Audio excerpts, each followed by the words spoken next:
Le Burkina Faso et la Banque mondiale mettent dans la main pour réussir les projets de programme de développement. Les deux parties échangent sur la nécessité de revoir l'orientation du plan stratégique qui court jusqu'en 2023. Les précisions sont à suivre dans quelques instants.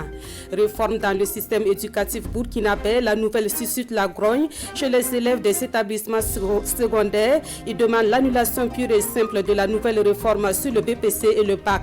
Ce matin, à Ouagadougou, les élèves ont battu le pavé jusqu'au ministère en charge de l'éducation nationale. Les échos à suivre dans quelques minutes.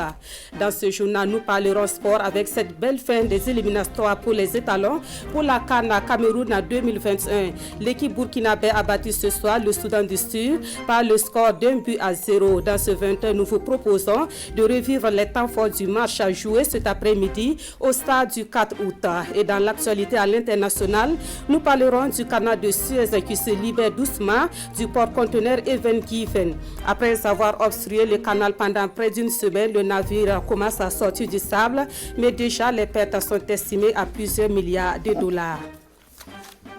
Bonsoir, merci de nous suivre. Réadapter la mise en œuvre des projets et programmes de développement aux priorités du moment. C'est une nécessité pour le Burkina Faso et la Banque mondiale qui passent en revue le plan stratégique à 2018-2023. Les deux parties se sont retrouvées ce 29 mars pour une concertation présidée par le Premier ministre. Les enjeux dans ce compte rendu de Roger Kam et Yarkiteda. Covid-19 oblige, la rencontre se tient en semi-présentiel. D'un côté, le Premier ministre et son équipe, et de l'autre, la représentante résidente de la Banque mondiale et sa délégation, en synchronisation parfaite avec la directrice générale depuis le siège de la Banque mondiale à Washington. Angers passait en revue le partenariat Banque mondiale Burkina Faso en évaluant les performances du portefeuille du plan stratégique 2018-2023 en cours d'exécution. En début mars, nous avons passé en revue notre portefeuille de projets. Des conclusions issues de cet exercice, j'ai bien noté que la performance est moyenne et que les difficultés rencontrées sont pour la plupart récurrentes. Du fait de la crise sanitaire et sécuritaire, la mise en œuvre des projets et programmes a été confrontée à de nombreuses contraintes. Cette rencontre de haut niveau permet aux deux parties d'harmoniser les points de vue.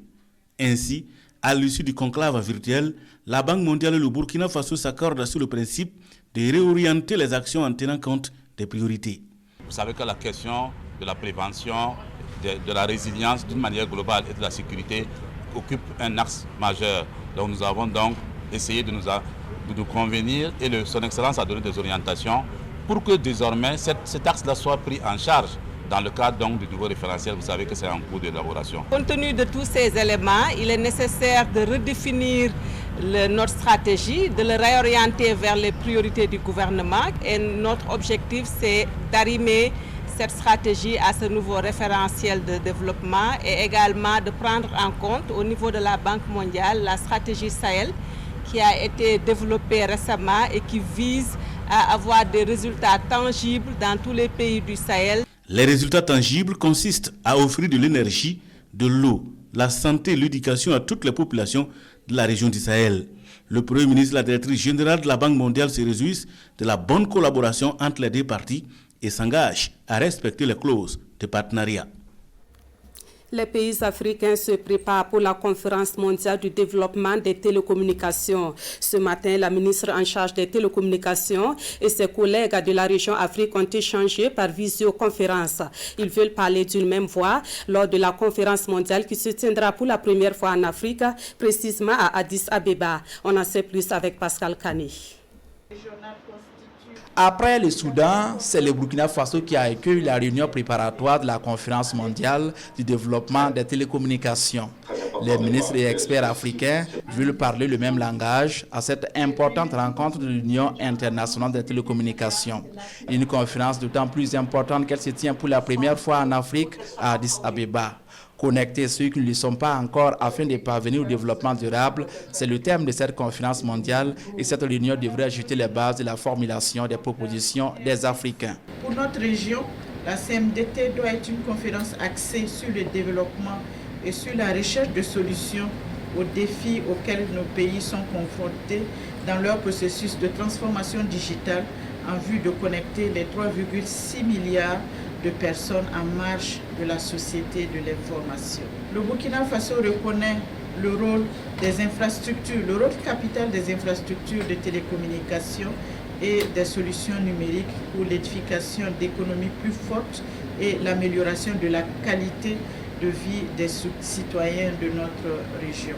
Avant d'ouvrir officiellement la réunion, le ministre de l'économie numérique, des postes et de la transformation digitale burkinabé a partagé avec ses homologues la vision du Burkina en matière de développement numérique. Une vision basée sur le déploiement des infrastructures, la mise en place d'un cadre juridique approprié et enfin l'appropriation des TIC par les différentes couches sociales.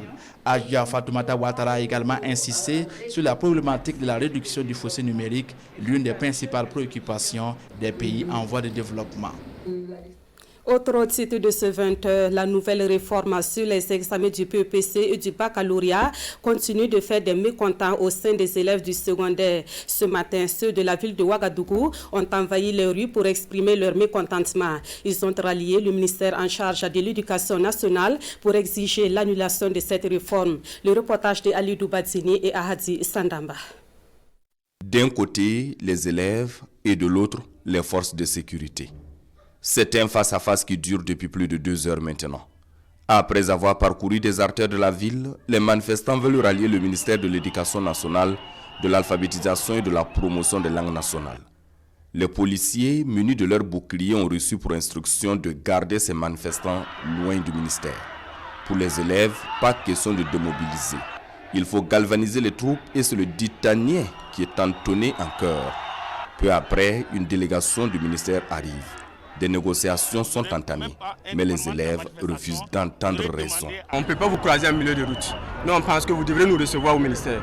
Nous, on veut aller au ministère, porter notre message, notre lettre de protestation avant et chanter nos slogans. Les manifestants insistent, le principe est acquis. Ils peuvent maintenant rallier le ministère. Une fois sur place, et comme convenu, une délégation se détache du groupe pour livrer le message aux autorités. Monsieur le ministre, il est impérieux que vous abordiez ces mesures qui ne feront exacerber nos conditions de vie et d'études déjà célestaires. En tout état de cause, l'AESO, en tant que structure authentique de défense des intérêts matériels et moraux des élèves, ne ménagerait aucun effort pour se donner les moyens nécessaires afin de se battre fermement jusqu'à la levée de ces mesures. Un message qui sera transmis à qui de droit, affirme le secrétaire général. Il rassure par ailleurs les élèves du bon traitement du dossier et c'est après cela que la délégation rejoint le groupe, rend compte et sonne la démobilisation. Voilà, cette situation interpelle certainement la structure nationale des associations des parents d'élèves qui annonce d'ailleurs une conférence de presse pour se prononcer sur le sujet. En attendant, sachez que son président, Hector Arda Ouedraogo, est désormais le président de l'International des parents d'élèves. Il a été élu lors d'un congrès tenu le 27 mars dernier à Dakar. Il se prononce sur sa nouvelle mission. Ça n'a pas été facile. C'est suite à d'âpres discussion en coulisses que finalement le consensus est parvenu sur la candidature du Burkina Faso à la tête donc de cette internationale des parents d'élèves pour la diriger pendant donc les 2 prochaines années pour un mandat donc de 2 ans non renouvelable. 23 enfants mineurs accueillis cet après-midi par la ministre de la Femme, de la Solidarité nationale et de l'Action humanitaire. Ils sont les victimes d'une traite transfrontalière qui les avait conduits en terre ivoirienne. Le gouvernement a saisi l'occasion pour appeler les parents à plus de responsabilités. Des moments de retrouvailles assez particuliers que nous relatent Bernard Kombelem et Maïmouna Traouri.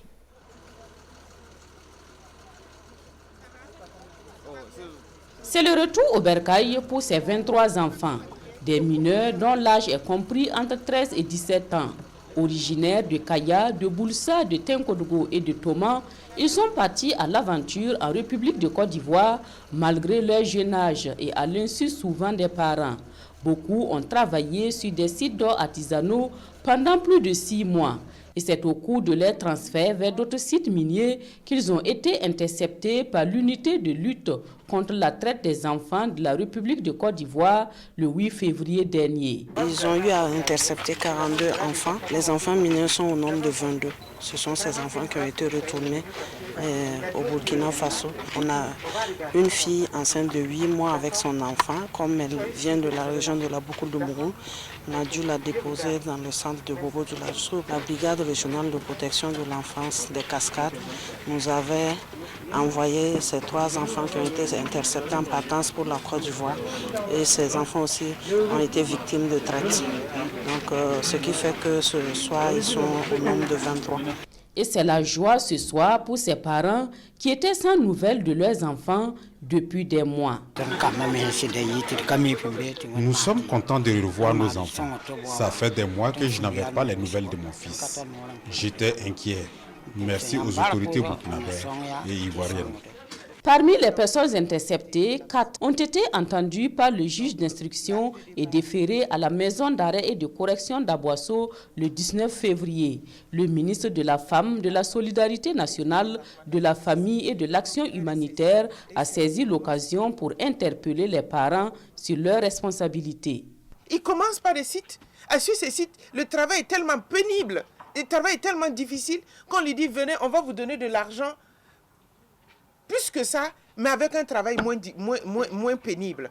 Ils partent, au bout de 6 mois, c'est au maniement d'arbres, ils sont confrontés. Après le maniement d'arbres, ils ne peuvent plus, ils sont pris au piège. Ils ne peuvent pas quitter, c'est une question de vie ou de mort. Cette opération a été une réussite grâce à la bonne collaboration entre le Burkina Faso et la République de Côte d'Ivoire qui ont signé des accords sur la traite transfrontalière des enfants et sur la protection des enfants en situation de mobilité transfrontalière. Découvrons à présent ce projet dénommé « Construire le pouvoir des jeunes filles et jeunes femmes au Burkina Faso ». C'est un projet qui ambitionne de développer le leadership des femmes et des filles dans 4 régions du Burkina Faso. Pour ce qui est du centre-nord, ce sont les filles et femmes déplacées internes qui en sont les principales bénéficiaires. Des détails avec Pascal Tapsoba, Yacouba Kouala et Jacques Lamissa Tarpaga. Dans le centre-nord, les violences et autres atteintes aux droits des filles et des femmes, surtout celles déplacées à cause de l'insécurité, fait réagir l'initiative Panantougri pour le bien-être de la femme. L'organisation lance un projet dénommé « Construire le pouvoir des jeunes filles et des jeunes femmes au Burkina Faso ».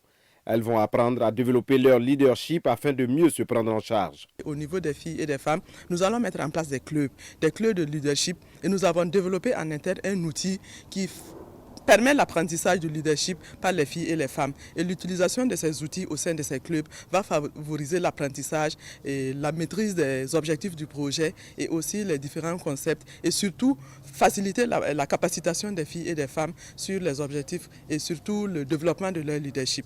Parce que quand on parle de défis sécuritaires et sanitaires, on parle de vulnérabilité, on parle de violence. Il faut que les filles et les femmes soient capacitées à réagir, à mieux, en tout cas se protéger, mieux vivre leur vie. La vulnérabilité des femmes et des filles s'est accrue ces dernières années suite aux attaques terroristes et la région du centre-nord est particulièrement touchée. Le projet de construction du pouvoir de la femme va apporter des solutions. L'initiative Panantougri pour le bien-être des jeunes filles et des jeunes femmes est donc naturellement la bienvenue. Et au niveau régional, je voudrais dire que nous nous engageons à les accompagner, à les appuyer, à faire en sorte que les objectifs fixés soient atteints. L'initiative Panantougri met en œuvre son projet dans 4 régions du Burkina. Elle entend ici apporter sa contribution pour un meilleur épanouissement de la jeune fille et de la jeune femme au Burkina Faso.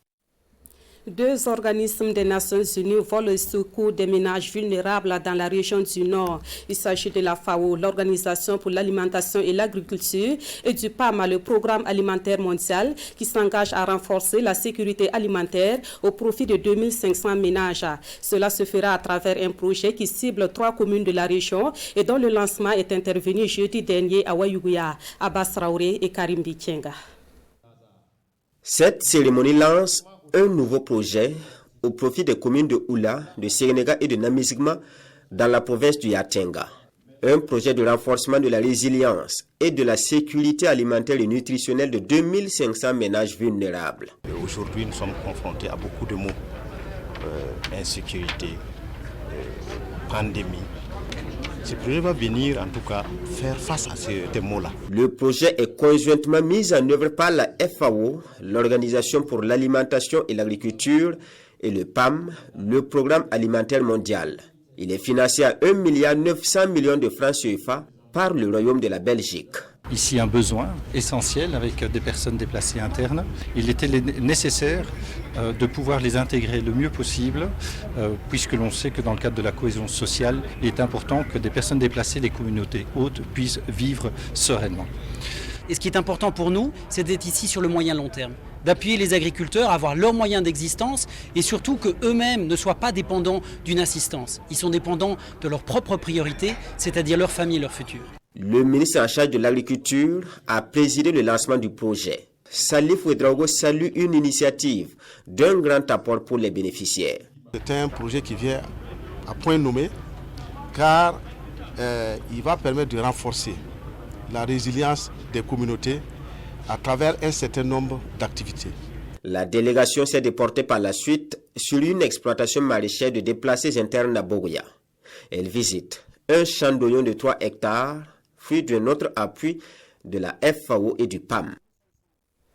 Cet autre projet s'exécute bien sur le terrain à la grande satisfaction des bénéficiaires. Il s'agit du programme adaptation basé sur les écosystèmes. Je vous amène dans la Boukou du Moun pour voir les résultats de ce projet sur le plan de l'écologie et de la transformation des produits locaux. Les responsables du projet ont initié une caravane de presse à laquelle ont pris part Alidou Batini et Ahadi Sandamba.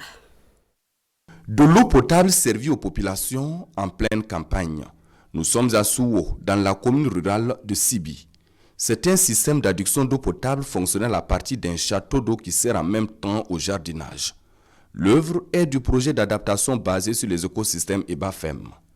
Tout comme ici, à Massala, dans la commune de Dodougou, l'eau potable est désormais à portée de main.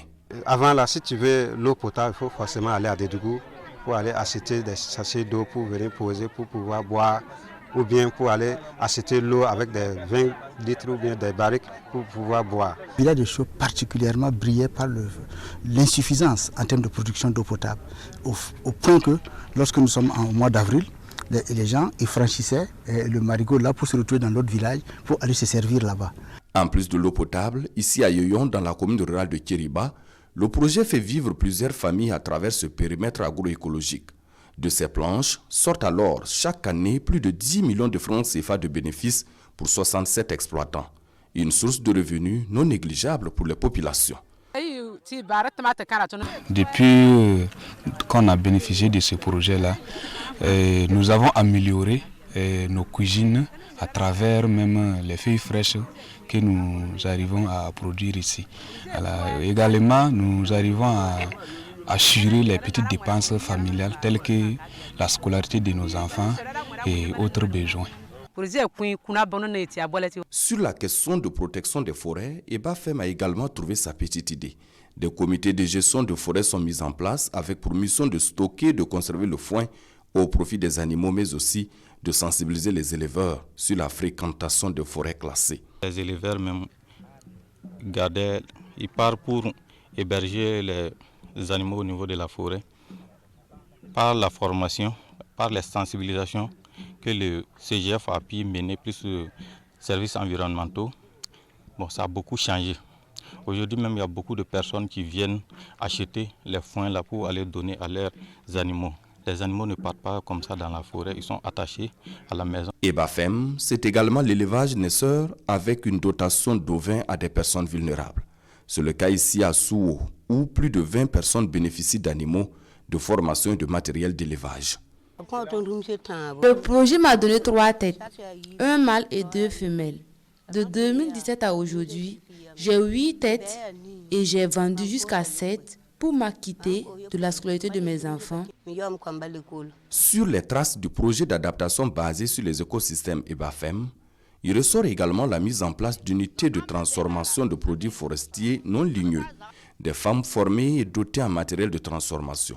Ici à Douroula, comme à Dassa, dans le Bourg-Kiemdé, ce sont plus de 200 femmes qui en tirent profit.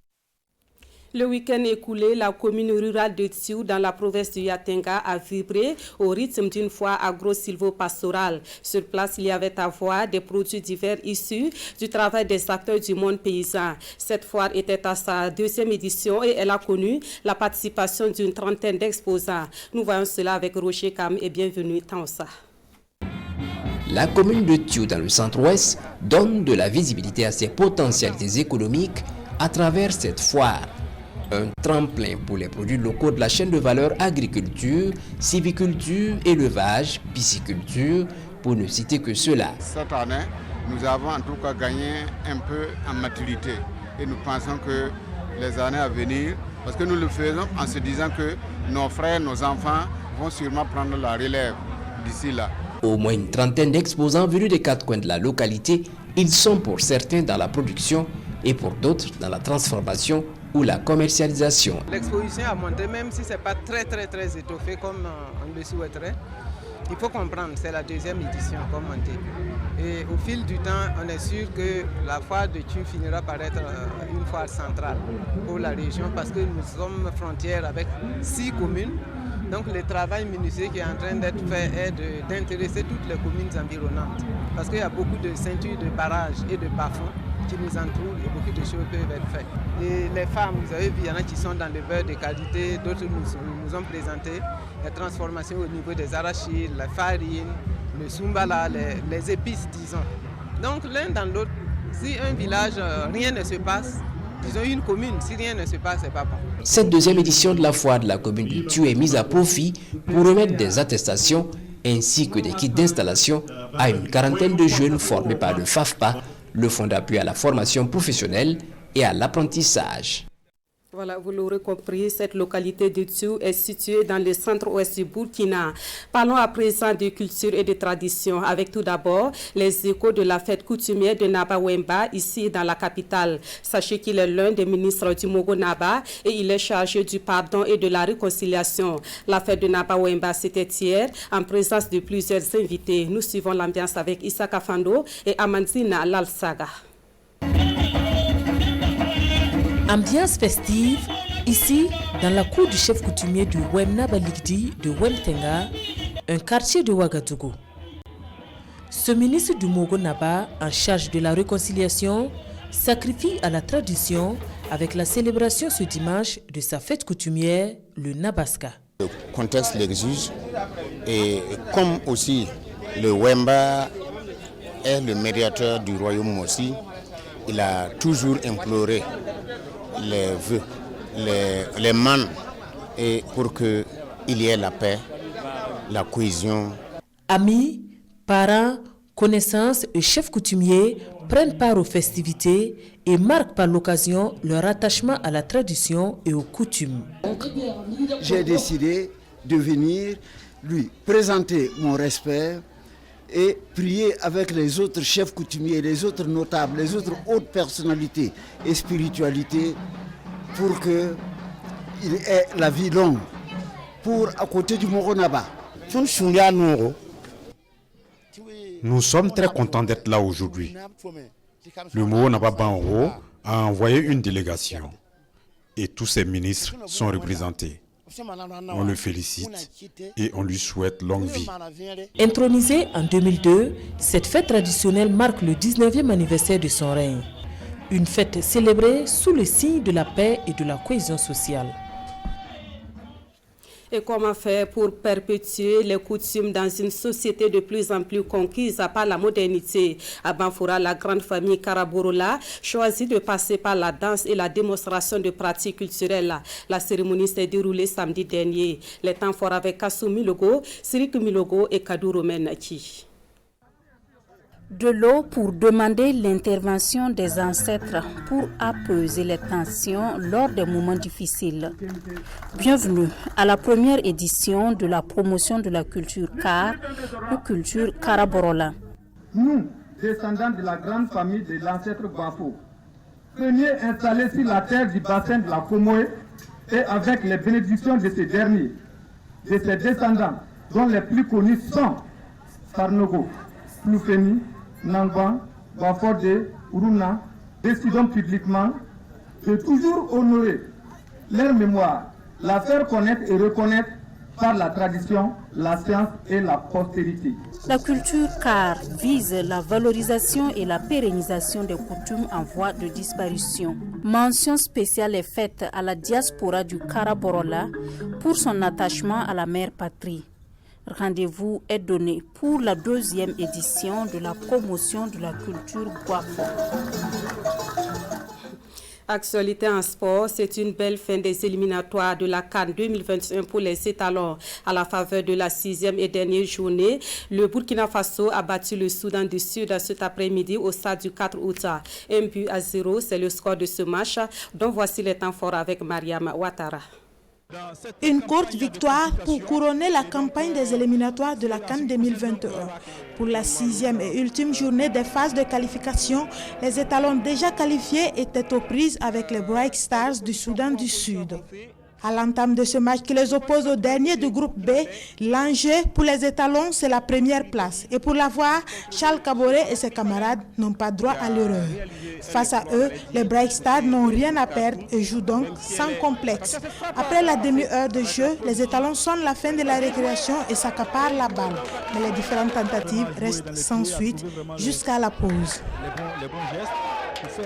À la reprise, les Burkinabés gardent le pied sur la balle et la pression finit par payer à la 50e minute. Ouverture du score par Bertrand Traoré qui inscrit son 12e but avec la sélection nationale.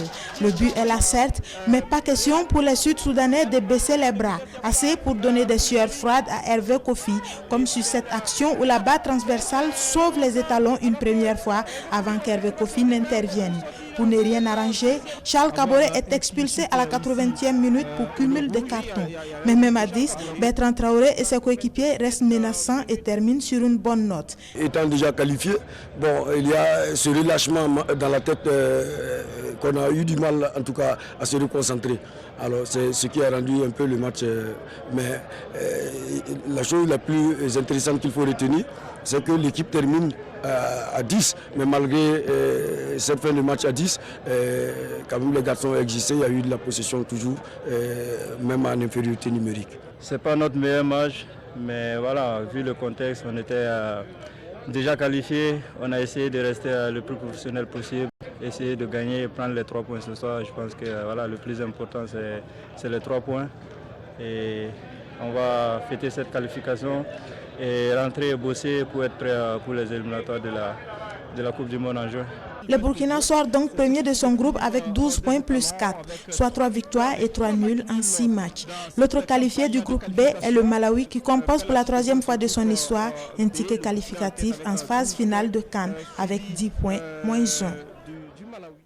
Actualité à l'international, nous vous l'annoncions en début de journal, mais on vient d'apprendre que les choses ont évolué. Le porte-conteneur Ever Given, qui obstruait le canal de Suez depuis une semaine maintenant, a été remis à flot ce soir. L'annonce est faite par l'autorité du canal de Suez. Elle annonce en même temps la reprise du trafic dans cette voie maritime majeure du monde. Le trafic peut reprendre donc sur le canal de Suez, mais l'impact de cet incident sur l'économie mondiale se chiffre à plusieurs dizaines de milliards de dollars. Retour au Burkina Faso avec quelques notes tristes dans cette édition. L'on a appris le décès le 26 mars dernier du professeur Alexandre Zougrana. Ancien diplomate, il a aussi été ministre de la fonction publique et du travail. Paix à son âme et toutes nos condoléances à ses proches.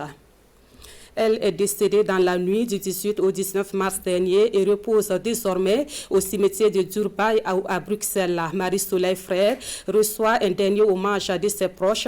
Conformément à sa dernière volonté, son époux Étienne Minungu a assuré une dramaturgie spéciale à savamment mise en scène. Voici un extrait de ces moments empreints d'émotion.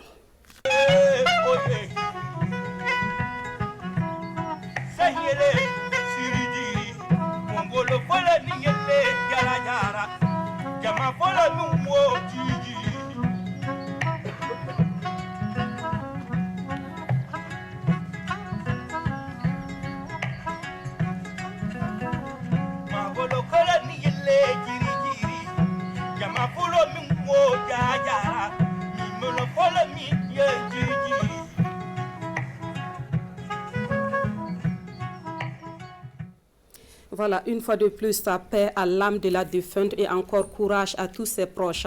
C'est la fin de ce 20h. Merci à vous qui l'avez suivi. À suivre à 21h, Intégral Foot avec Jérôme Sendrebogo. L'édition de 23h vous sera présentée par Amadou Marcel Tou. Merci de votre fidélité à la RTV.